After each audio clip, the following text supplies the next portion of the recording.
မင်္ဂလာပါတငယ်ချင်းတို့ရေအခုကျွန်တော်တို့မြင်တွေ့နေရတဲ့လွင်ပြင်ကြီးကစီးနှင်းတွေကြထားသလိုဖြူဖွေးနေတာပဲနော်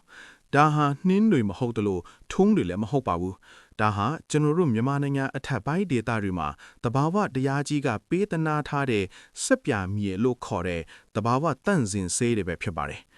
ဒီနေ့ဗီဒီယိုထဲမှာတော့ဒီအဖြူရောင်အဖက်လေးတွေကနေကျွန်တော်တို့အိမ်သုံးနေရဲ့စက်ပြဂျမ်းသုံးတွေအထိဘလို့အဆင့်ဆင့်ပြောင်းလဲသွားသလဲပြီးတော့ဓာတွေကဘလောက်ကောင်အသုံးဝင်တယ်လဲဆိုတာကိုအသေးစိတ်တင်ဆက်ပေးသွားမှာဖြစ်ပါတယ်ဗီဒီယိုလေးကိုအဆုံးထိကြည့်ပေးကြပါအောင်နော်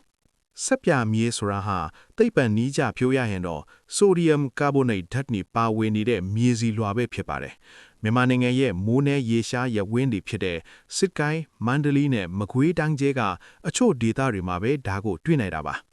ဒါတွေကဘလို့ဖြစ်လာတာလဲဆိုတော့မြေအောက်ထဲမှာရှိနေတဲ့အယ်ကာလီဓာတ်တွေဟာအဆိုဓာတ်နဲ့အတူမြေမျက်နှာပြင်ကိုစိမ့်တက်လာပါတယ်အဲ့ဒီနောက်နေပူရှင်ကြောင့်ရေဓာတ်တွေအငွေ့ပြန်သွားတဲ့အခါမှာမြေပေါ်မှာအဖြူရောင်အမှုန်လေးတွေအဖန်လေးတွေအဖြစ်ပွင့်အံပြီးကျန်ရစ်ခဲ့တာပါ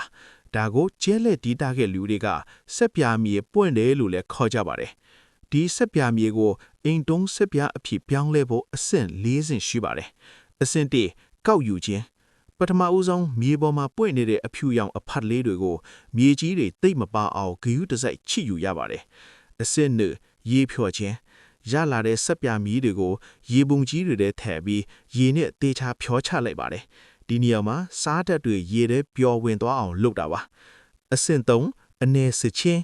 ဖြော်ထားတဲ့အရေတွေကိုခဏထားလိုက်တဲ့အခါမလိုလားအပ်တဲ့မြေကြီးနဲ့ဆဲတွေကအောက်မှာအနေထိုင်သွားပါတယ်အပေါ်ကကြည်နေတဲ့စက်ပြရေကြည်ကိုပဲတီးတန့်ခန့်ယူရပါတယ်အဆင့်၄ကျုချက်ချင်းဒါကတော့အရေးကြီးဆုံးအပိုင်းပါရောက်လာတဲ့စက်ပြရေကြီးတွေကိုဒဲအိုကြီးတွေထဲထည့်ပြီးမီးပြင်းပြင်းတဲ့နာရီပေါင်းများစွာကျူချက်ရပါတယ်ရေဓာတ်တွေအကုန်ခန်းသွားတဲ့အခါမှာတော့အဖြူရောင်အနှစ်လေးတွေရလာပြီးပုံစံခွက်ထဲထည့်ကအေးခံလိုက်ရင်စက်ပြဂျမ်းသုံးလေးတွေရရှိလာပြီဖြစ်ပါတယ်ဒီစက်ပြဂျမ်းဟာဓာတုပစ္စည်းလုံးဝမပါတဲ့တဘာဝစက်ပြစစ်ပါ